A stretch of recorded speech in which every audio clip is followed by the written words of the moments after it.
हजरात, आज मेरी तकरीर का मौजू है निस्बत। और अगर आज इसको आप समझ करके चले गए तो इंशाअल्लाह कोई बदअकीदा आपको गुमराह न कर पाए। चार मिसरे हाजिर हैं, समाअत फरमाएं। तकरीबन 28 साल के बाद मेरी घर वापसी हुई है। 28वां उर्स भी है। हाँ, हजरत के उर्स चहल्लुम में मैं हाजिर हूँ। हमारे मुहिब्बे मोहतरम आली जनाब हाफिज़ कारी मोहम्मद असलम खान साहब तशरीफ फरमा हैं। बड़े दीरीना हमारे दोस्त हैं। और हम आपको बताएं, जिस बुजुर्ग तरीन शख्सियत के उर्स में आप हाजिर हैं, अल्हम्दुलिल्लाह उनकी सरपरस्ती में भी इस फकीर को खिताब करने की सादत हासिल है। चार मिसरे हाजिर हैं, मगर देखिए 11:15 बज गया। पहले ईमानदारी से बता दीजिए, तकरीर सुनना है कि नहीं? सुनना है ना? लेकिन जिस तरह आप सुन रहे हो ऐसे में सुनाता नहीं। मेरी तकरीर पार्टनरशिप में होती है। थोड़ा आप बोलो, थोड़ा हम बोलें, दोनों का काम चलता है। दिल लगा के बोलो या रसूल अल्लाह। आजू बाजू में चेक करो, कोई सो रहा हो तो उसके कान में बोलो सुभान अल्लाह, ताकि जगाने का भी सवाब मिल जाए और सुभान अल्लाह कहने का भी मिल जाए। चार मिसरे हाजिर हैं, समाअत फरमाएं।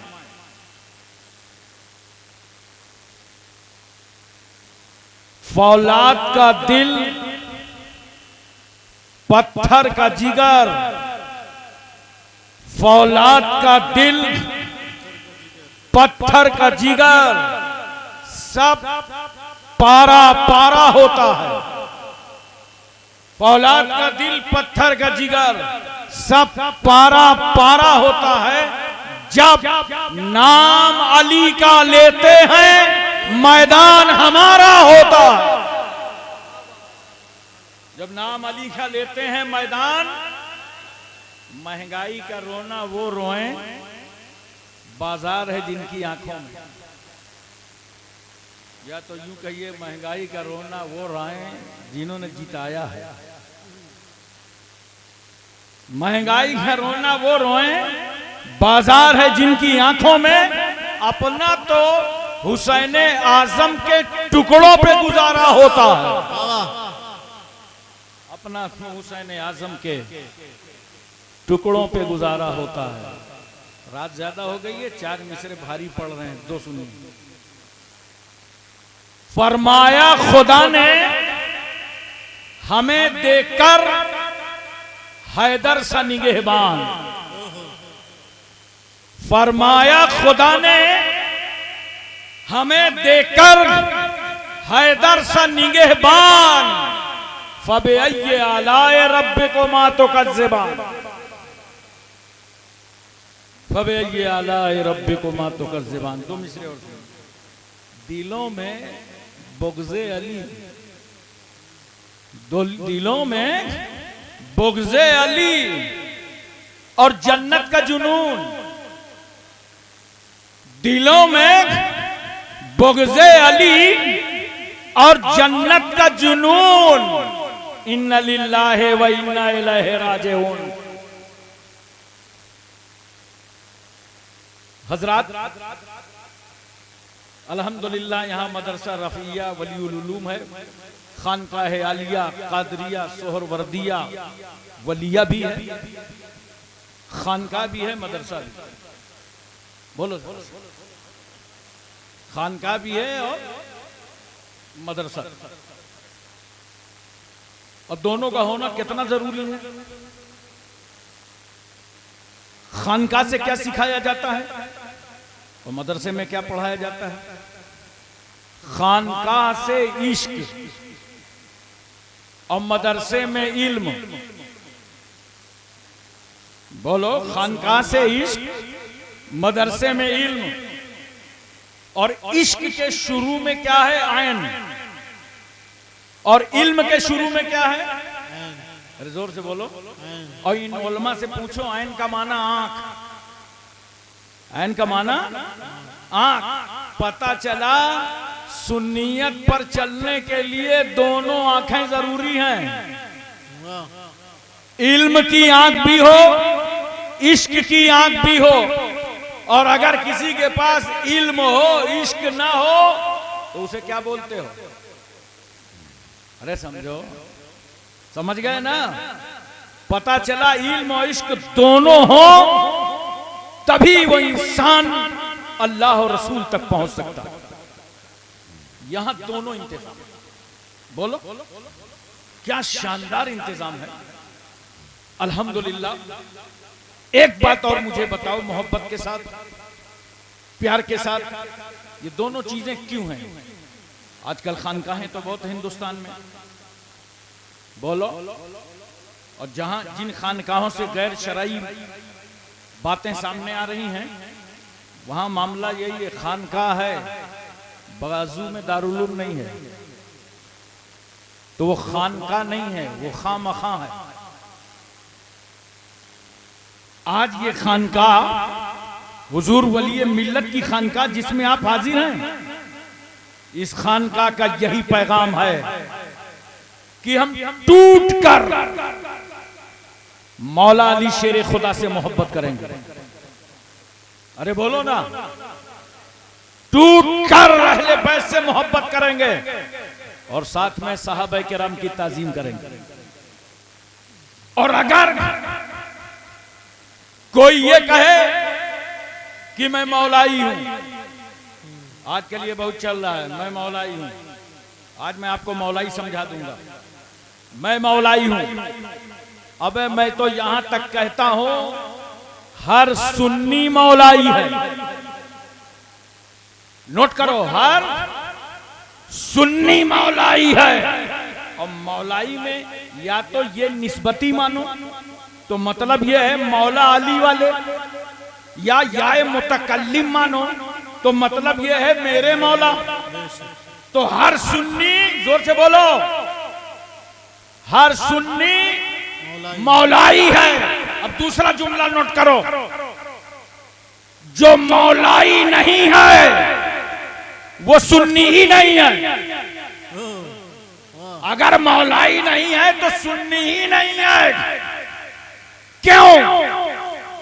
इसलिए कि मेरे आका सल्लल्लाहु अलैहि वसल्लम ने फरमाया, मेरी उम्मत में 73 फिरके होंगे, कुल्लुहुम फिन्नार इल्ला वाहिदा, सब जहन्नम में जाएंगे मगर एक, मा अना अलैहि व असहाबी, जिस पर मैं और मेरे सहाबा हैं। बोलो बोलो सुभान अल्लाह। जिस पर मैं और मेरे सहाबा हैं। अब मैं तवज्जो चाहता हूं, मा अना अलैहि से मुराद अहले सुन्नत है और असहाबी से मुराद वल जमात है। तो ये जो अहले सुन्नत वल जमात है, ये रसूलुल्लाह का दिया हुआ नाम है। ये मेरे मुस्तफा का दिया हुआ नाम है, अहले सुन्नत वल जमात। तो अब अहले सुन्नत वल जमात में रसूल सल्लल्लाहु अलैहि वसल्लम से, सहाबा से ताल्लुक किसका रहेगा? जो निजात याफ्ता हो, जो रसूल के तरीके पर हो, रसूल की सुन्नत पर हो, सहाबा के तरीके पर हो, वही अहले सुन्नत वल जमात में से है। अब आओ, मेरे रसूल क्या फरमाते हैं? मन कुन्तु मौला हो फालिजुन मौला, जिसका मैं मौला हूं उसके अली मौला है। जब हम सुन्नियों के मौला रहमतुल लिल आलमीन हैं, तो हमारे मौला मौला अली शेरे खुदा भी है। रसूल भी मौला, अली भी मौला। ये कोई बाजारू किताब नहीं है, ये रहमतुल लिल आलमीन गदीर खुम के मौके पे खुद फरमा रहे हैं, जिसका मैं मौला उसके अली मौला। तो नोट रखो, जो नबी को मौला मानेगा वो अली को भी मौला मानेगा। इसलिए हर सुन्नी मौलाई है। लेकिन अगर कोई सहाबा की तौहीन करे,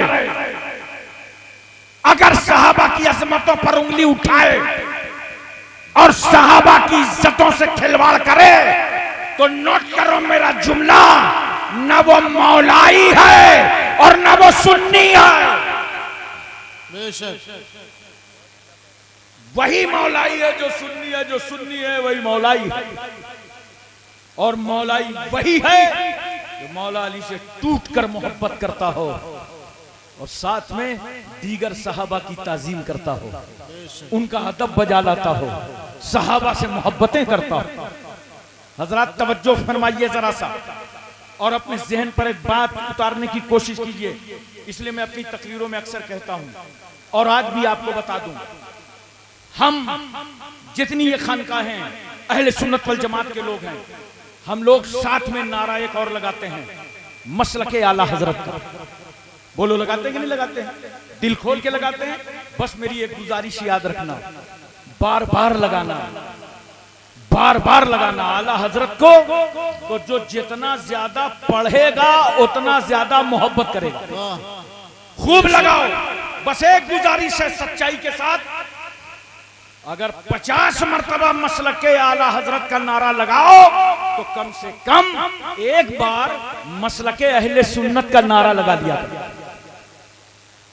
एक बार कम से कम लगा लिया करो। क्योंकि तुम मसलके अहले सुन्नत छोड़ते जा रहे हो और दयाबना पकड़ते जा रहे हैं, बदअकीदे पकड़ रहे हैं, वहाबी देवबंदी पकड़ रहे हैं। अब वो अपने को अहले सुन्नत वल जमात में से करते हैं और हमको 72 फिरके में से लाने की कोशिश कर रहे हैं। इसलिए कोई पूछे मसलके आला हजरत क्या है, कहना जो मसलके अहले सुन्नत है वही मसलके आला हजरत है। तो दोस्तों और बुजुर्गों, ये पैगाम मेरा घर घर पहुंचा दो कि सहाबा की तौहीन करके 72 फिरकों में मत जाओ, बल्कि मौला अली से मोहब्बत करो और सहाबा की ताजीम करो, ताकि तुम अहले सुन्नत वल जमात में रहो। हजरात तवज्जो कीजिए, ये बड़ी अहम बात मैंने नजर की है आपके सामने, अभी नहीं है। ये चैनल वालों की तो मेहरबानी है, मुझे मालूम है ये कल सुबह तक पूरे हिंदुस्तान में नहीं पूरी दुनिया तक मेरी आवाज पहुंचा देंगे। आप फिर घर बैठे सुनेंगे कि ये अजीम बयान कहां हुआ था, गहुरा जहांगीर नगर की खानकाह में हुआ था। हजरात तवज्जो फरमाइए जरा सा और अपने जहन पर इस बात को उतारने की कोशिश कीजिए। मैं आपसे सवाल करता हूं कि आपकी दुआ सुनता कौन है? कुछ हूं है करो, दुआ सुनता कौन है? अल्लाह ही तो कहोगे आप, तो जोर से बोलो ना, अल्लाह। हम सब की दुआ कौन सुनता है?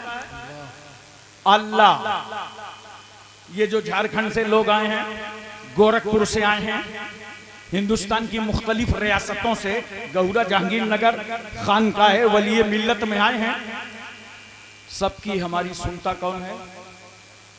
अब दूसरा जवाब देना, कहां से सुनता है? सुनता कौन है? अल्लाह। और सुनता कहां से है? अरे बोलो, कितनी आसान बात पूछ रहा हूं। सुनता कहां से है? नहीं बताओगे? अच्छा मुझसे सुन लो, हर जगह से सुनता। कहां से सुनता है? सुनता कौन है? अल्लाह। कहां से सुनता है? अब जब अल्लाह ही सुनता है और हर जगह से सुनता है तो गहुरा काहे आए हो? बोलो। ये बसों में चलकर, ट्रेन में चलकर, धक्के मुक्के खाकर, रुपया पैसा खर्चा करके, टाइम निकाल करके वली मिल्लत के आस्थाने क्यों आए हो? जब अल्लाह ही सुनता है, हर जगह से सुनता है, तो भी गहुरा आने की क्या जरूरत थी?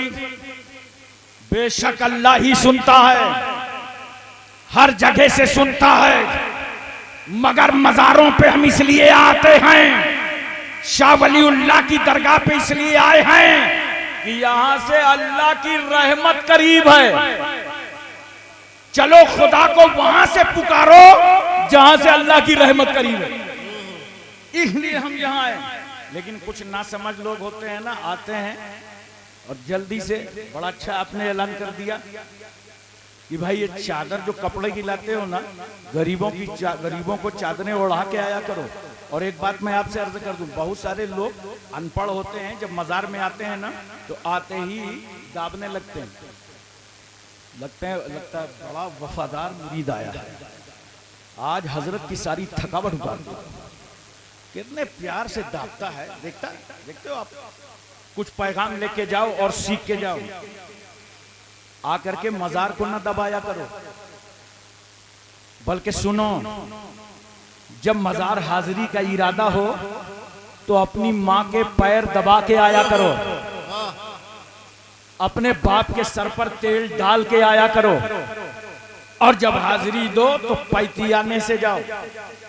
जिंदगी में साहिबे मजार से अगर मुलाकात रही है तो जितनी दूर से मुलाकात करते थे उतनी दूर खड़े होकर के फातिहा पढ़ो, और अगर मुलाकात नहीं रही है तो कम से कम 4 हाथ दूर खड़े होकर के फातिहा पढ़ो।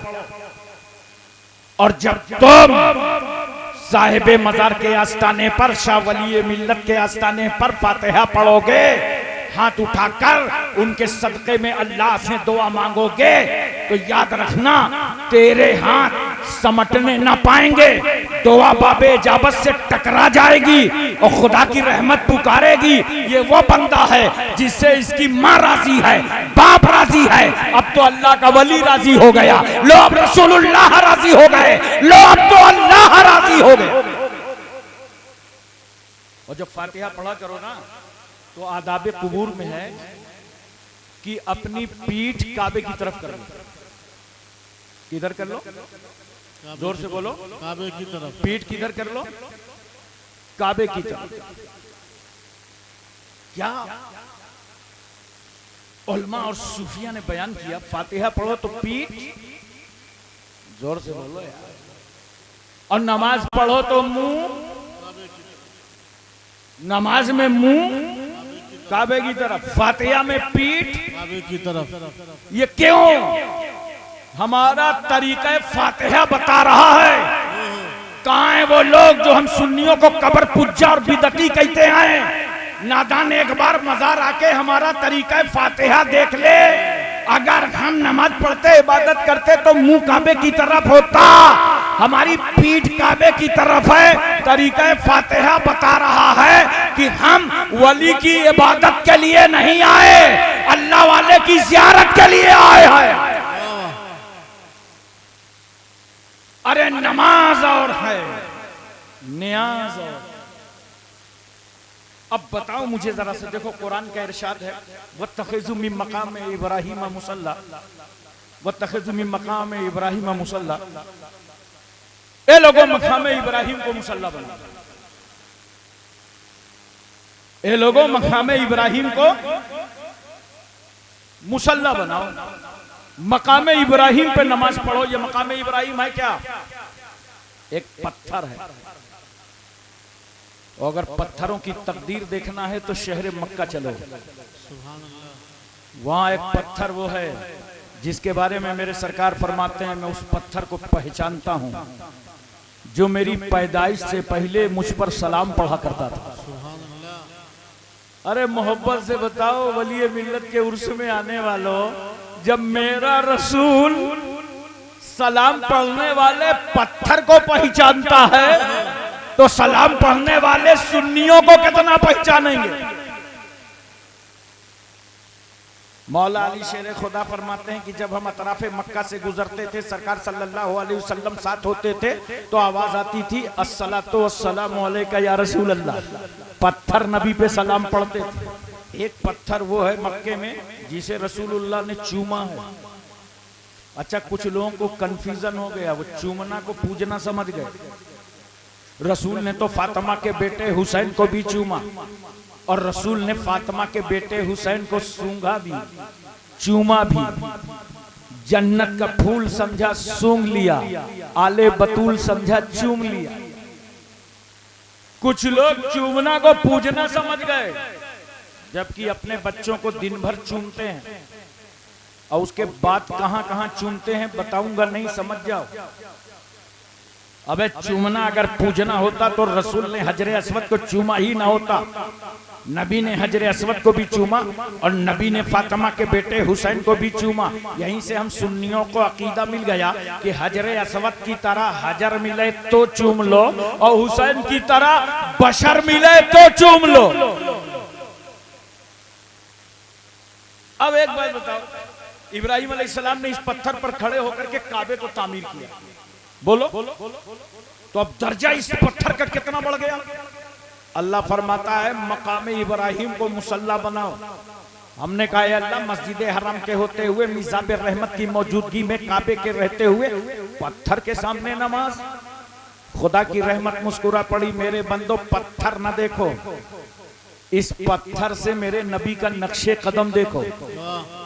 पत्थर से मेरे खलील इब्राहिम का पैर छू गया है। हजरत तवज्जो कीजिए, अल्लाह ने इस पत्थर के सामने नमाज इसलिए पढ़वाया ताकि खुदा की इबादत भी होती रहे और एक नबी की यादगार भी कायम रहे। कहां है वो लोग जो यादगारों को मिटाना चाहते हैं? नेक बंदों की यादगारों को कायम रखना ये सुन्नते किबरिया। ये उर्स क्या है?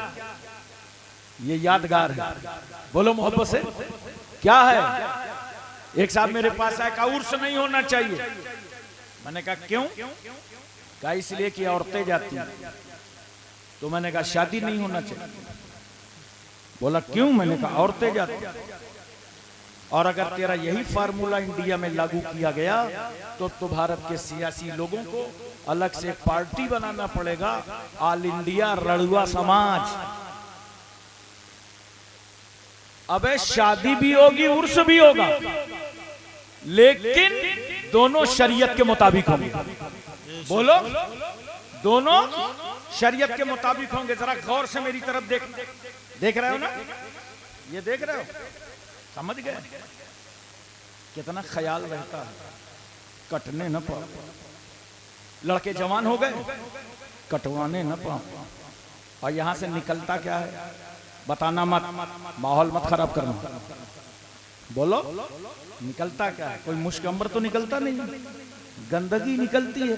उसके लिए अपना अपना इंतजाम रहता है। निकले पूछ लो, जो जितना बड़ा मौसम रहा उतना बड़ा रूमाल, निकले पूछ लो। यही तो करोगे कि नाक ही काट डालोगे? बोलो, नाक नहीं काटोगे ना, गंदगी निकले पूछ लो।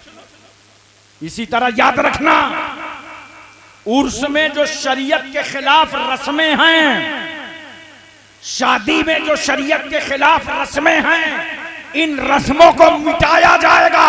उर्स कल भी हो रहा था, आज भी हो रहा है और कयामत तक होता है। आज उर्स ही से तो इस्लाम फैल रहा है, मज़ारगी से तो इस्लाम फैल रहा है। इसीलिए मैं आपको बताऊं, अपनी जिंदगी में मुझे अल्लाह ताला ने कई बार कलमा पढ़ाने का शर्फ अता फरमाया, दर्जनों को दाखिल इस्लाम कर दिया। लेकिन पहली बार जब कलमा पढ़ा कर एक नौजवान शख्स को मुसलमान किया तो मैंने उससे कहा भाई तू क्यों कलमा पढ़ना चाहता है, क्यों मुसलमान होना चाहता है, क्या वजह है, इस्लाम में क्या पसंद आया, क्या अच्छा लगा इस्लाम के अंदर? कोई शादी वादी का मैटर तो नहीं है?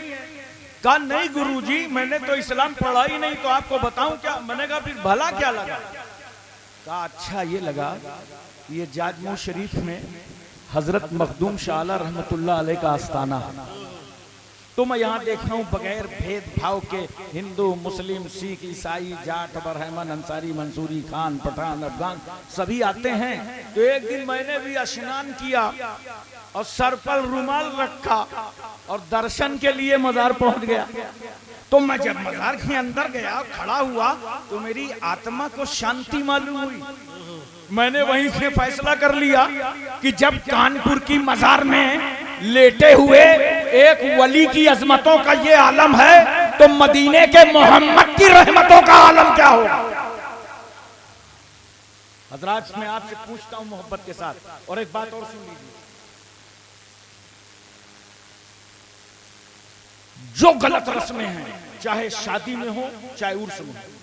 अब यहाँ का उर्स तो देखो, अल्हम्दुलिल्लाह चारों तरफ शरीयत नजर आ रही है। बोलो मोहब्बत से सुभान अल्लाह, प्यार से बोलो सुभान अल्लाह।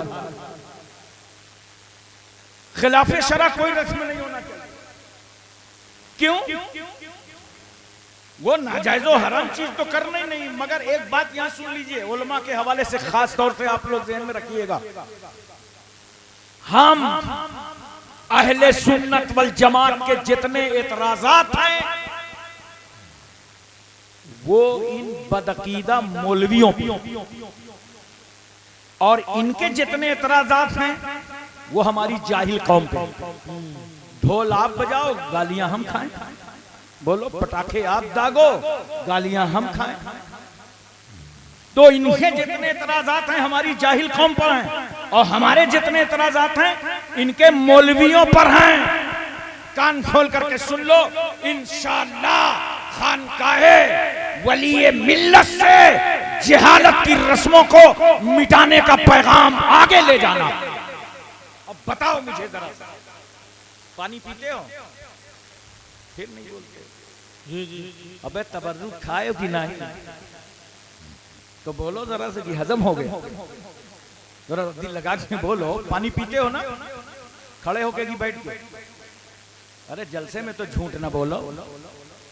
अल्लाह करे आप बैठ के पीते हो। लेकिन चलो आज से तय कर लो, अपने पीरो मुर्शिद की मौजूदगी में इंशाअल्लाह जब पानी पिएंगे तो बैठ के पिएंगे। बोलो मोहब्बत से सुभान अल्लाह। जब पानी पिएंगे तो बैठ के पिएंगे। देखो कभी कभी ऐसा होता है, थोड़ा सा दिमाग लगाओ काम पूरा हो जाता है। थोड़ा सा दिमाग लगाओ, जैसे जूता चप्पल पहनते हो ना, बोलो बस थोड़ा सा दिमाग लगाओ। जब जूता चप्पल पहना करो तो दाहिना पैर पहले डाल दो, और जब उतारना हो तो बायां पहले निकालो। काम भी चल गया, सुन्नत भी अदा हो गई। पैजामा पहनते हो, इतना खामोश हो लगता है सब नागालैंडी हो। अरे पैजामा पहनते हो ना, जब पैजामा पहनो बैठ जाओ, साफा बांधो खड़े हो जाओ। देखो काम भी चल गया, सुन्नत भी अदा हो गई। खाना खाओ, दस्तरखान लगा लो, नमक से शुरू करो, नमक पे खत्म करो। 70,000 बीमारियों का इलाज है। अब जाके अपने अपने इलाके में बताओगे कि खानकाह से हम ये सीख करके आए हैं। बोलो सुभान अल्लाह, हम ये समझ करके आए हैं। लेकिन हम देखते हैं दस्तरखान में लोग दस्तरखान तो साफ कर देते हैं मगर प्लेट नहीं साफ करते। अब देखो प्लेट साफ करने में कितनी सादतमंदी है। जब आप प्लेट साफ करोगे तो ये प्लेट आपके लिए दुआए मगफिरत करेगी। ए अल्लाह, जिसने हमें इज्जत दी है उसकी बख्शी फरमा दे। और इस्लाम समझो, अगर दस्तरखान में कोई कम उम्र बैठा हो, खाना खाने जा रहे हो, तो सबसे पहले उस छोटे बच्चे के हाथ धुलाओ। इसलिए कि अगर उसके हाथ ना धुलाओगे, बड़े बड़े लोगों के हाथ धुलाओगे तो बच्चा बैठे बैठे सोचेगा या अल्लाह, जहाँ ऐसी ऐसी पर्सनालिटीज हो, खुदा खैर करे उधर का माल इधर सप्लाई होगा या नहीं। तो बच्चे का दिल टूटेगा ना। इस्लाम दिल तोड़ने नहीं आया, इस्लाम तो टूटे हुए दिलों को जोड़ने आया है।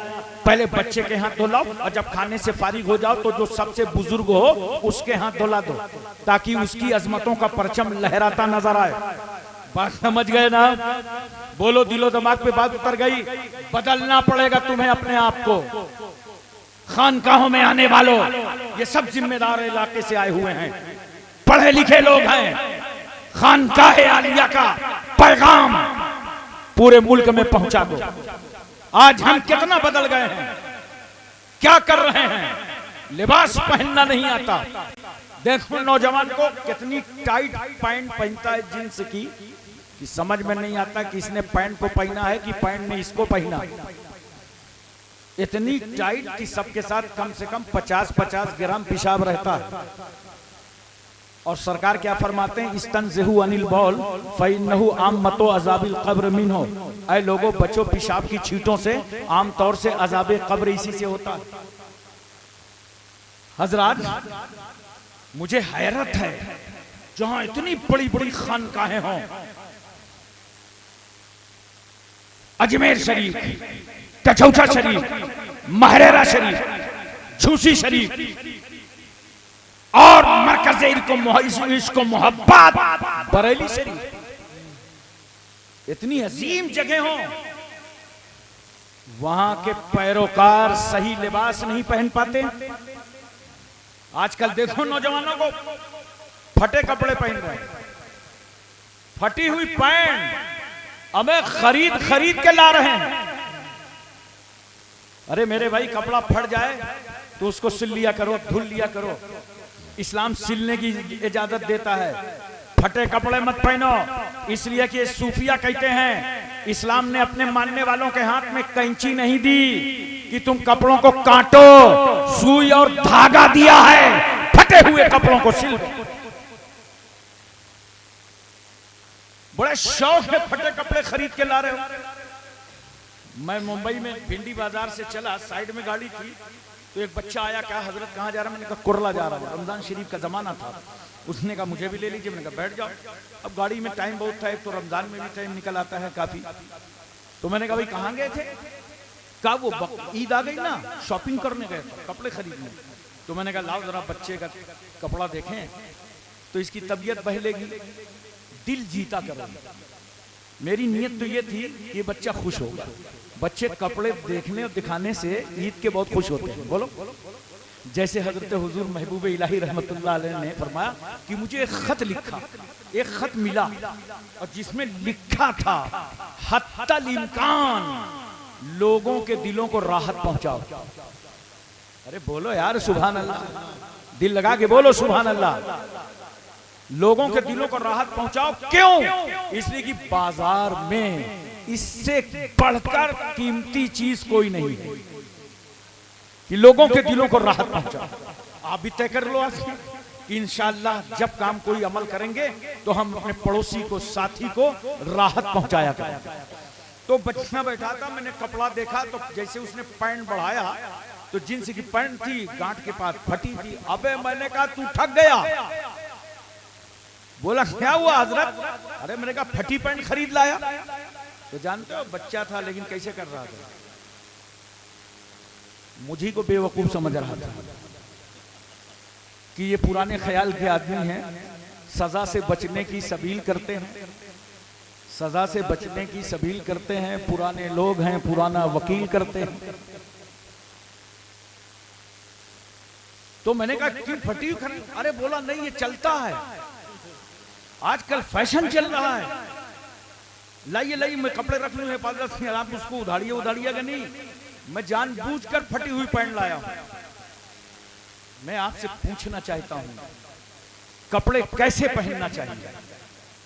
सुनो मुसलमानों, कपड़े ऐसे पहनो जिसमें तुम्हें तहारत में भी आसानी हो और इबादत में भी आसानी। ऐसे कपड़े। बाल देखो कैसा नौजवान रख रहा है, देखा?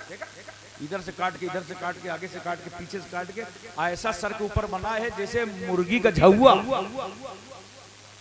समंदर का कोई जजीरा ऐसा बाल बना है। ये कहां से सीखा है भाई?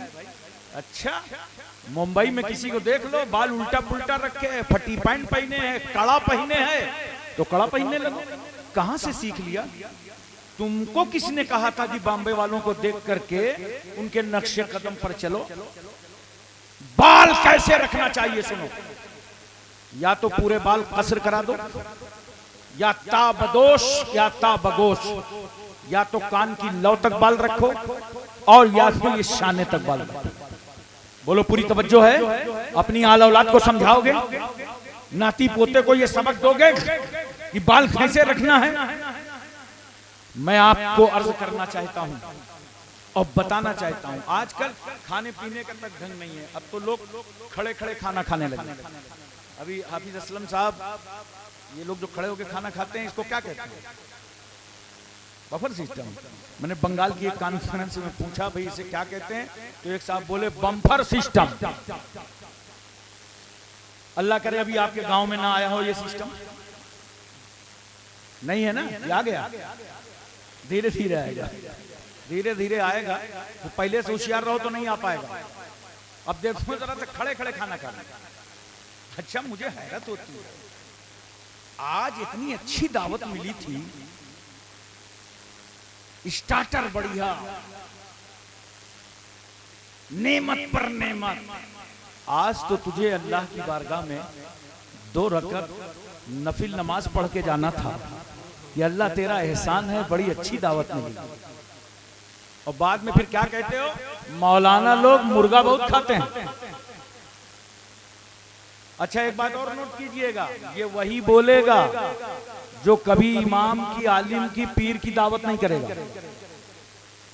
ये वही बोले कि मौलाना लोग मुर्गा बहुत खाते हैं, तो कभी दावत नहीं करेगा। आप चेक करके देख लेना। अच्छा, मैं आपको आसान तरीका बता दूं, आपको भी रोज मुर्गा मिलेगा। मुर्गा मुर्गा मुर्गा करके अबे नजर लगा के आलू बना दिया। बढ़िया से बढ़िया खाना खाओ। मैं बताता हूं, ये जो हमारे उलमा मस्जिदों के इमाम मेहनत करते हैं, हाफिज कुरान, आलिम दीन, हमारे मशाइख मेहनत करते हैं। अच्छा खाना खाना चाहते हो, पढ़ो 5 वक्त नमाज, पढ़ो असर में, पढ़ो फजर में तस्बीह फातिमा, अल्लाह तुम्हारा रिस्क कुशादा फरमा दे। वो काम तो करोगे नहीं। हजरात, अब आपने देखा होगा शहरों में प्लास्टिक की प्लेट चलती है, भीड़ बहुत लगी होती है, गर्म खाना होता है, और अगर उस भीड़ में घुस गए ना तो मत पूछो। अब निकाल रहे हैं प्लास्टिक की प्लेट, बोटी पे बोटी, बोटी पे बोटी, बोटी, प्लेटिया टेढ़ियाए जा रही है, सालन नीचे गिर रहा है, मगर कोई समझ ही नहीं आ रहा कौन अपना है। गिरने दो, खाना बर्बाद हो रहा है, खाना तबाह किया जा रहा है। मैं तमाम उन भाइयों से गुजारिश करता हूं जो लोग शादियों में खाना बनवाते हैं, 2-4 हजार रुपए और खर्च किया करो। खाना जब बच जाए तो उसको पैक करा के गरीबों के घर भेज दिया करो। तुम्हें नहीं मालूम प्लेटफार्म पर कितने लोग भूखे रहते हैं? तुम्हें नहीं मालूम चौराहों में कितने लोग भूख से तड़पा करते हैं?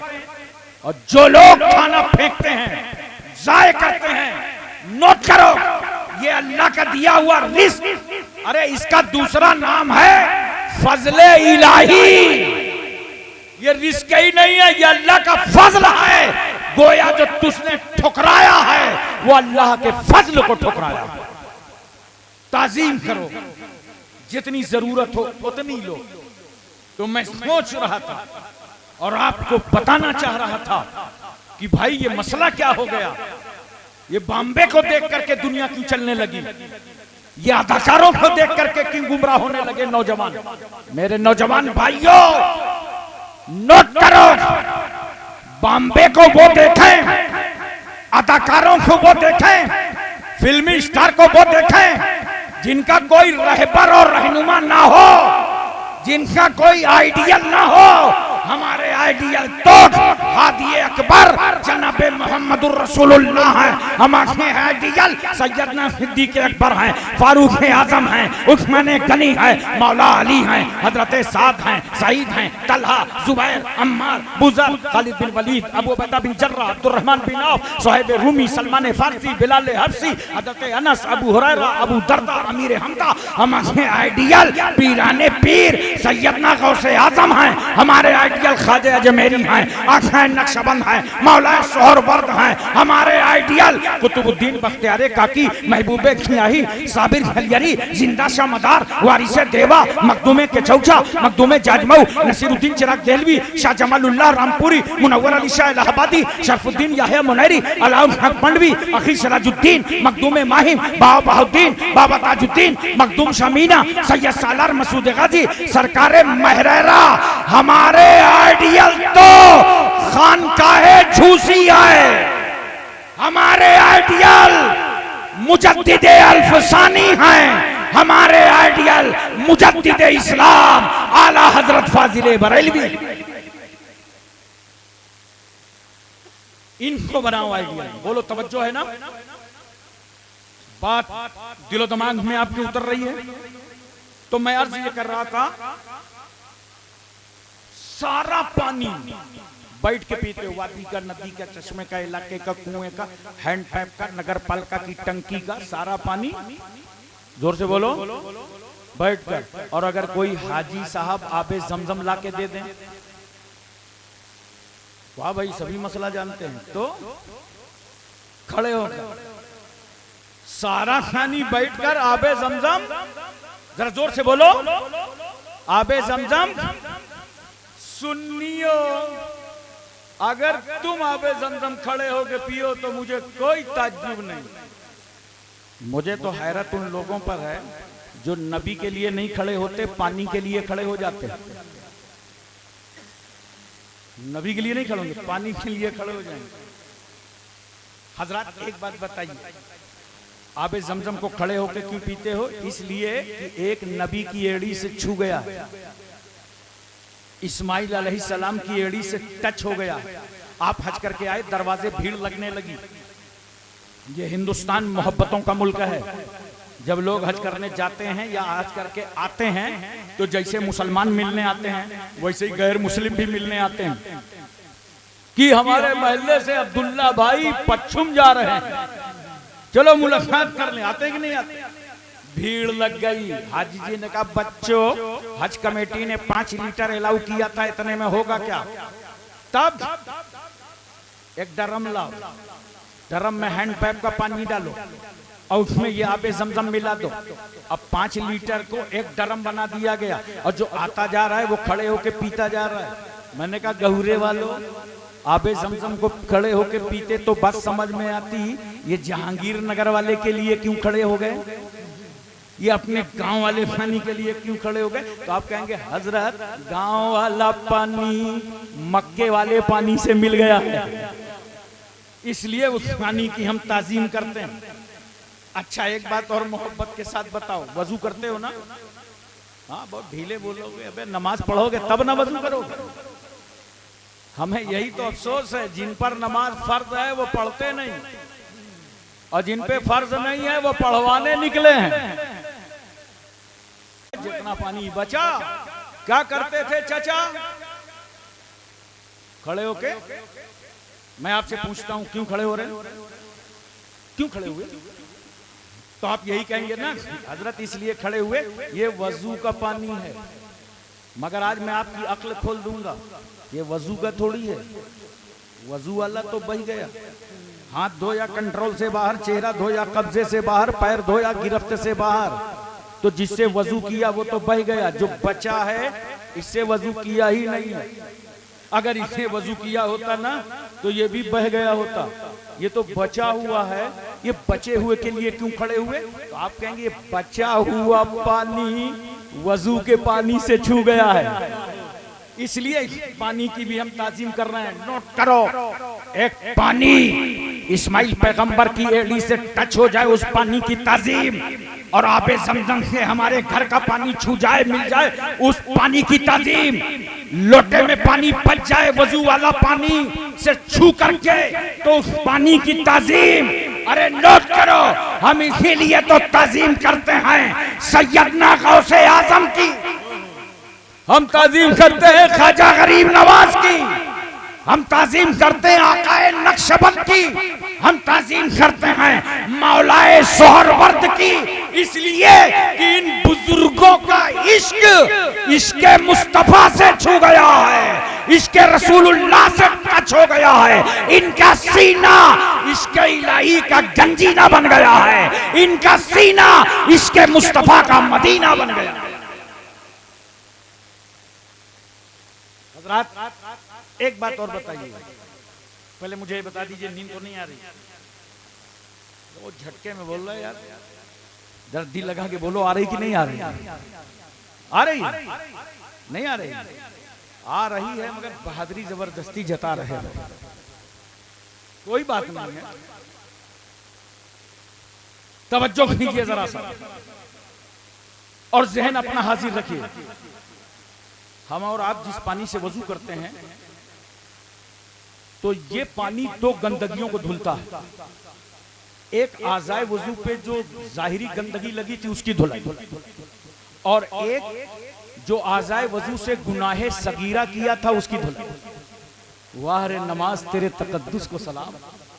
अभी नमाज पढ़ा नहीं, वजू शुरू किया, गुनाह धुलने लगे, गुनाह धुलने लगे।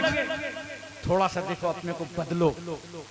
मैं बार बार कहता हूं, घर तुम्हारा बच्चा पढ़ करके आता है, स्कूल से, कॉलेज से, ऑफिस से आता है ना, आने के बाद क्या कहते हो? माँ बाप क्या कहते हैं? बेटा मुंह हाथ धो लो, ठंडाए जाओ, इसको बदल दो। जब बच्चा आया करे ना तो उससे बोलो कि बेटा वजू कर लो।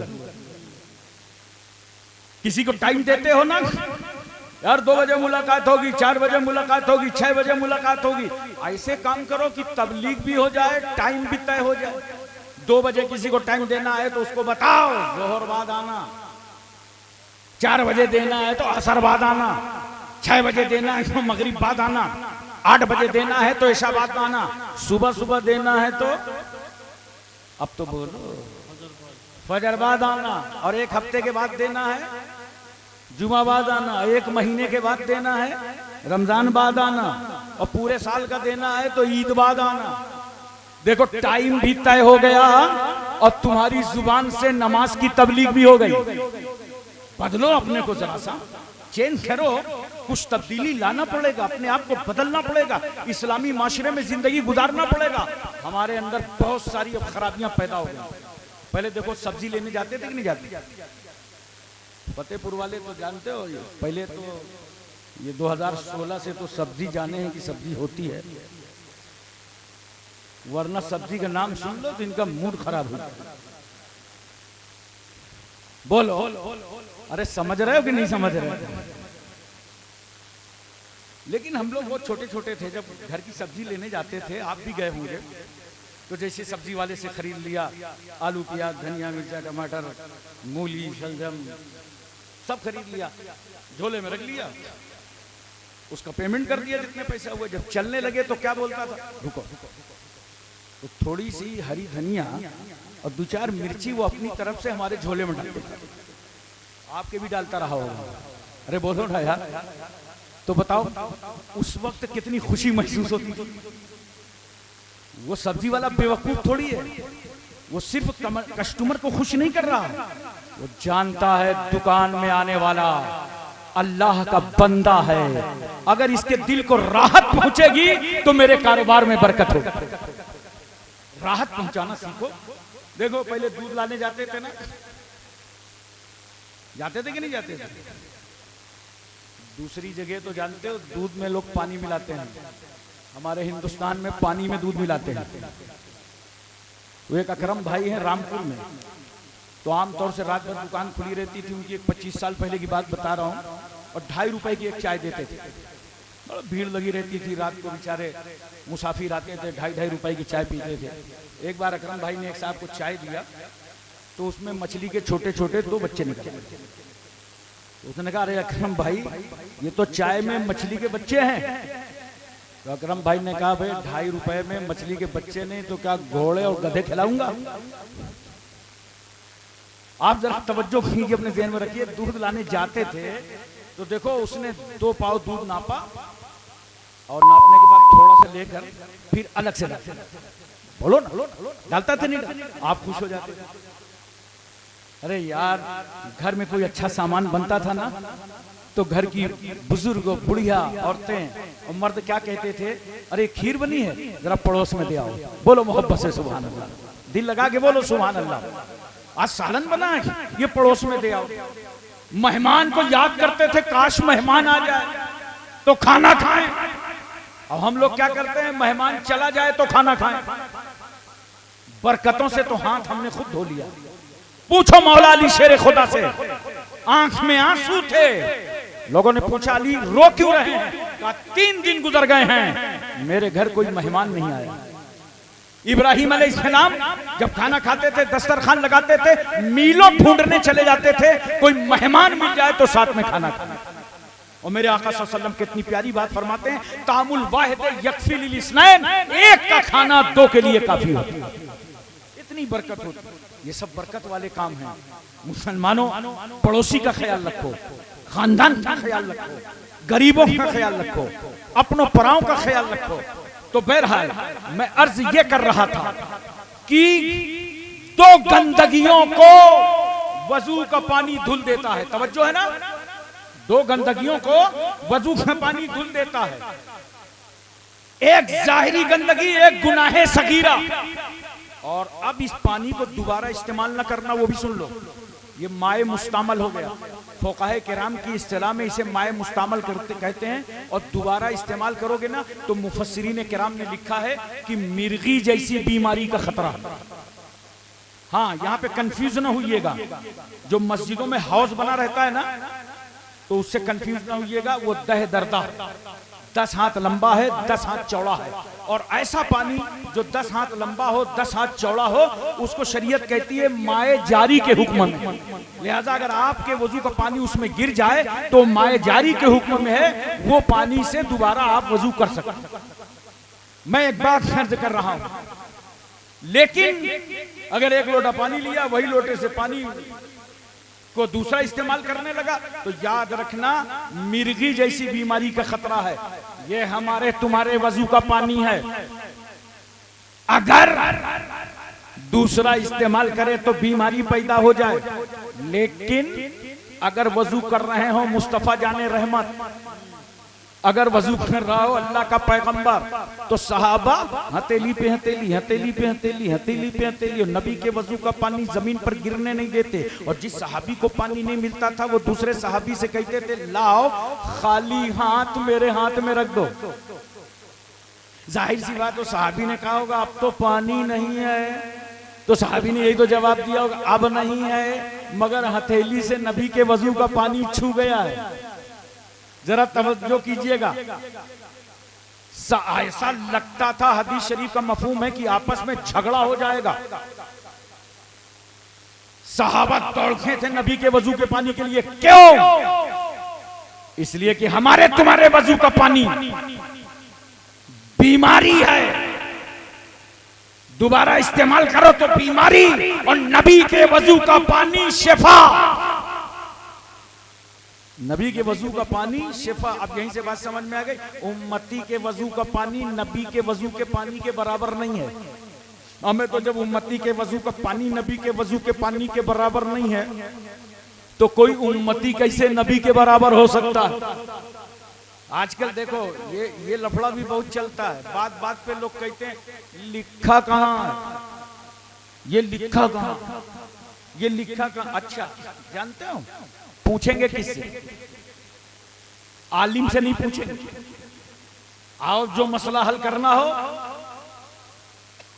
खानकाहे वली मिल्लत में ये 2 शहजादे आलिम बन के आ गए हैं, इनसे नहीं पूछेंगे, हमारे उलमा से नहीं पूछेंगे। किससे पूछेंगे? चाय वाले से। वो चाय बना रहा है, पहुंच गए, अबे बफाती ये फातिया लिखा कहां है? वो अच्छा खासा चाय बना रहा था, वो दुकानदारी में ये दीनदारी करने लगा, मूड खराब हो गया। पान वाले से, अबे कलुआ ये सलाम लिखा कहां है? अब तक तो कत्था चूना बराबर लगा रहा था, ऐसा मूड खराब हुआ कि चू नहीं चूना, चू नहीं चूना, चू नहीं चूना। किससे पूछ रहा है? पान वाले से कहां लिखा है। चाय वाले से पूछ रहा है कहां लिखा है। जाहिल से पूछ रहा है, अनपढ़ से लिखा कहां है। कुरान कहता है फसलू अहल जिक्र इन कुंतुम ला तालमून, जो चीजें तुम्हें मालूम ना हो वो आलिमों से पूछ लिया करो। अल्लाह तो कहता है उलमा से पूछो, अब मुल्ला क्या कह रहा? नहीं हम जाहिलों से पूछेंगे। पलटी मार दी, काम जाहिलों से पूछेंगे। अल्लाह क्या फरमाता है? उलमा से पूछो, जिन चीज का तुम्हें इल्म ना हो वो आलिमों से पूछो। लेकिन पूछ किससे रहे? जाहिलों से। मैं कहता हूं पूछने की बातें करने वालों, बड़ी हिम्मत है पूछने की ना। बात बात पर हम कमजोरों से पूछते हो ये लिखा कहां है, ये लिखा कहां है, ये लिखा कहां है। अबे बहुत हिम्मत है पूछने की तो चल सहाबा से पूछ कि जब सरकार वजू कर रहे थे तो नबी के वजू का पानी आप जमीन पर गिरने नहीं दे रहे थे, ये लिखा कहां है? हिम्मत सहाबा से पूछने की, ये लिखा कहां है?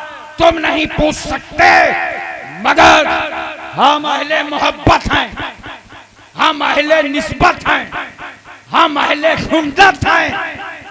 हमने मोहब्बत के साथ सहाबा की बारगाह में अर्ज किया, ए इज्जत माफ सहाबा, रिफत माफ सहाबा, तकद्दुस माफ सहाबा, इस्मत माफ सहाबा, आपके कदमों पर हमारे माँ बाप कुर्बान। ये तो बताइए जब सरकार वजू कर रहे थे तो नबी के वजू का पानी आप जमीन पर गिरने नहीं दे रहे थे, ये लिखा कहाँ है?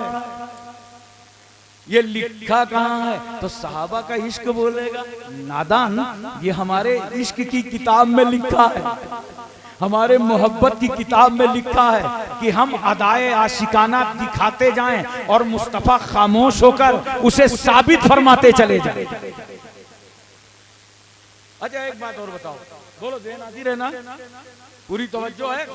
इसमें कितने हाजी लोग हैं, जरा हाथ उठा के बताओ। अरे माशाअल्लाह, ये तो सखियों का इलाका है।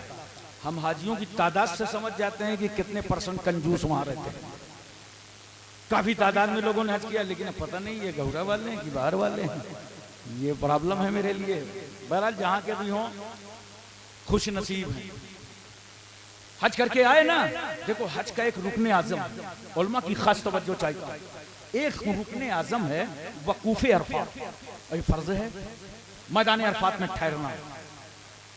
मैं दिखाता हूं कि रसूल का ताल्लुक और रसूल की निस्बत कितना काम आई।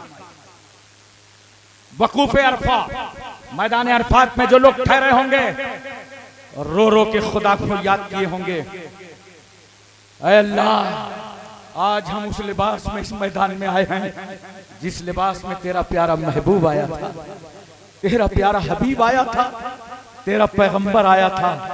आज उसी लिबास में हम तेरी बारगाह में हाजिर हैं। देख खताओं के माफ करने वाले हमें, देख गुनाहों को मिटा देने वाले खुदा, हम तेरी बारगाह में हाजिर हैं। ये तो जो हाजी जाके वहां ठहरा हो और रोया हो, उसकी लज्जत उसी को मालूम है। और कहीं कोई गुनाह हो गया हो, गुनाह के बाद अल्लाह ने तौबा की तौफीक दे दी हो, तो उस अरफात में आंसू बहाने में कितनी लज्जत महसूस होती है, कितना लुत्फ आता है खुदा को याद करने में। गए थे इबादत करने, मैदान अरफात में जोर पड़ा, असर पड़ा। अब हाजियों के लिए हुक्म क्या है? असर पढ़ो और जबले रहमत की तरफ मुतवज्जे हो जाओ।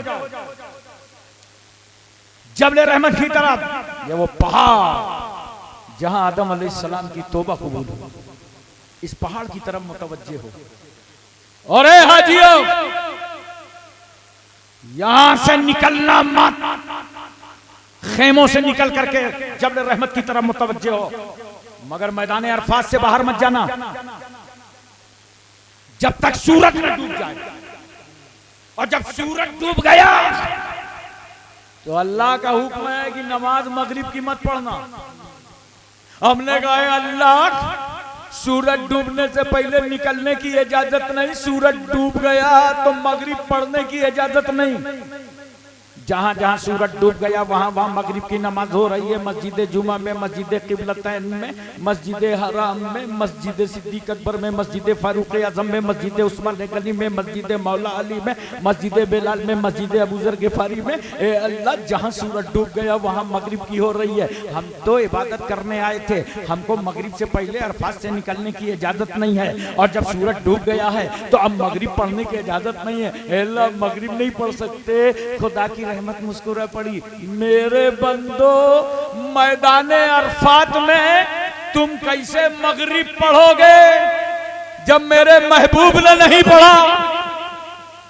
अरे मेरे हबीब ने नहीं पढ़ा तो तुम कैसे पढ़ोगे?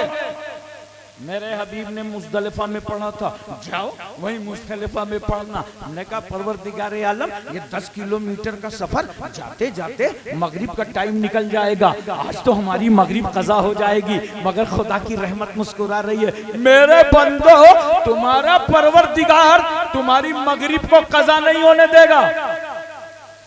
अगरचे मगरिब तुम ऐशा के टाइम पढ़ोगे तब भी अल्लाह मगरिब को कज़ा नहीं, अदा कबूल करेगा, इसलिए कि ये अदा तुम मेरे महबूब की अदा कर रहे हो।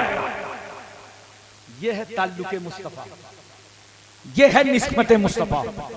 अपने रसूल से निस्बत पैदा करो, मोहब्बत पैदा करो, प्यार पैदा करो, दिल लगाओ, बदअकीदों की सोहबत से बाहर रहो, वरना ये बहका देंगे, गुमराह कर देंगे। खानकाहों से लगो, इन बुजुर्गों के पास आओ, इनके कदमों में आओ, यहां तुम्हें इश्क रसूल का जाम मिलेगा। निस्बते रसूल का पैगाम मिलेगा। सादात से मोहब्बत करो, सैयदों के करीब आओ, इन मशाइख की ताजीम करो, वरना राहों चौराहों में सब घूम रहे हैं ढकोसलेबाज, ऐसे ऐसे लिबास में निकल आते हैं। एक बॉम्बे स्टेशन पे मुझे मिला, ओ बोला कि रसूल सल्लल्लाहु अलैहि वसल्लम के चाहने से कुछ होता है क्या? मैंने कहा हाँ बहुत कुछ होता है। बोला नहीं, रसूल के चाहने से कुछ नहीं होता। इतने गुस्ताख और जरी होते हैं कि आप सोच नहीं सकते। मैंने कहा नादान, तूने पढ़ा ही नहीं है, पढ़ तू कुरान। नबी के चाहने से तो किबला बदल गया। बोलो, सरकार सल्लल्लाहु अलैहि वसल्लम मस्जिद किबलतैन में थे और 11 महीने तक पैगंबर ने रुख करके मस्जिद अक्सा की तरफ नमाज अदा की। और नबी चाहते क्या थे? मेरा किबला काबा बना दिया। रसूल सल्लल्लाहु अलैहि वसल्लम की मर्जी ये थी, मेरा किबला काबा बना दिया। अल्लाह ने फरमाया, महबूब बार बार आसमान की तरफ आपका सर उठना हम देख रहे हैं। मैं एक बात नजर करता हूं, ये जो इस वक्त हिंदुस्तान चल रहा है ना, जो जितना काम करेगा, वजीर आजम हो, सदर जमहूरिया हो, मुख्यमंत्री हो, तो उसका कार्यकाल एक जमाना आएगा कि हिस्ट्री में लिखा जाएगा कि फुला के जमाने में ये हुआ, ये जीटी रोड किसने बनवाया था, लाल किला किसने बनवाया था, जामा मस्जिद किसने बनवाया था, ये एयरपोर्ट यहाँ का किसने बनवाया था, यहाँ का एयरपोर्ट किसने रोका था, ये सब हिस्ट्री में लिखा जाएगा। बोलो, लेकिन कभी क्या ये लिखा जाता है कि उस दौर का वजीर आजम ऐसे चलता था, ऐसे मुस्कुराता था, ऐसे सर उठाता था? किसी बादशाह की तारीख में मिलेगा कि बादशाह कैसे चलता था, क्या अंदाज था चलने का, आंखें कैसी थी? मगर शान देखो मुस्तफा जाने रहमत की। अगर मेरे रसूल जमीन पर चलते हैं तो सहाबा कहते हैं मशा रसूलुल्लाह सल्लल्लाहु अलैहि वसल्लम। नबी मुस्कुरा गए तो सहाबा कहते हैं तबस्समा रसूलुल्लाह सल्लल्लाहु अलैहि वसल्लम।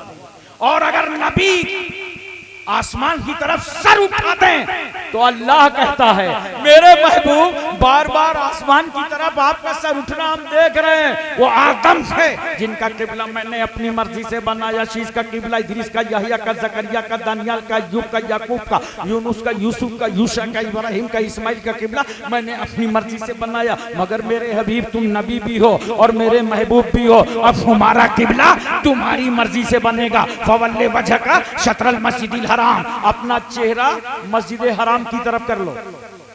सरकार ने अपना चेहरा मस्जिद हराम की तरफ कर लिया। अब जरा तवज्जो कीजिए, अभी मैं मई के महीने में था मस्जिद किबलतैन, बहुत सारे मेरे अहबाब थे, तो मैं समझा रहा था मस्जिद किबलतैन में कि सरकार ऐसे जलवागर थे और देखो ये मुसल्ला पहले इसका रुख इधर है, अब वो जो पुश्त पर मुसल्ला है वो मस्जिद अक्सा की तरफ उसका रुख है। और ये बता रहा था गोया नबी ने जब रुख बदला तो जानते हो उसी मुसल्ले पे नहीं बदला, रसूल चल करके पीछे सब पे आए। तवज्जो कीजिए जरा सा। और जिन जिन सहाबा को तहवीले किबला का एहसास हो गया उन्होंने भी अपना रुख काबे की तरफ कर दिया। हमने सहाबा से पूछा कि सरकार ने अपना चेहरा काबे की तरफ किया था, आपने क्यों किया? सहाबा कहते हैं सुनो, हम किसी की तरफ नहीं हैं, हम उसी की तरफ हैं जिसकी तरफ रसूल हैं। जब तक रसूल मस्जिद अक्सा की तरफ थे हम सब मस्जिद अक्सा की तरफ, और जब नबी काबे की तरफ आए तो हम सब काबे की तरफ। बोलो, आज तुम नमाज पढ़ते हो तो रुख बोलो भाई, master, doctor, inspector, barrister, collector, MP, MLC, बेटा, नेता, छोटा मोटा, नाटा खोटा, रुख अर्दली, फलसफी, सियासतदान, साइंसदान, हकीम, तबीब, खतीब, शहीद, राजा, महाराजा, प्रजा, रियाया, रुख काबे की तरफ। कहीं का हो, जहांगीर नगर का हो, पौली का हो, खगड़ेरू का हो, रुख अंजना का हो, खंतमा का हो, रुख रजपालपुर का हो, रुख फतेहपुर का हो। बोलो, यूपी, एमपी, तमिलनाडु, कर्नाटक, हिमाचल, हरियाणा, पंजाब, कश्मीर, उत्तराखंड, छत्तीसगढ़, सौराष्ट्र, गुजरात, महाराष्ट्र, रुख एशिया, मलेशिया, इंडोनेशिया, सऊदिया, Libya, Cambodia, Korea, Mongolia, Maldives, Bhutan, Singapore, Burma, Barauni, Vietnam, Hispania, Romania, Bulgaria, Czechoslovakia, Yugoslavia, Tanzania, England, Highland, Thailand, New Zealand, Nagaland, Gorkhaland, रुख। सारी दुनिया नमाज पढ़े तो रुख काबे की तरफ। हमने काबा से पूछा, काबा सब तो तेरी तरफ, ये बता तू किसकी तरफ? काबे ने कहा हम तो रहमतुल लिल आलमीन की तरफ, हम मुस्तफा जाने रहमत की तरफ। मैंने कहा क्यों? सब तो तेरी तरफ, तू रसूल की तरफ। काबे ने कहा मेरी तरफ था ही कौन, सब तो मस्जिद अक्सा की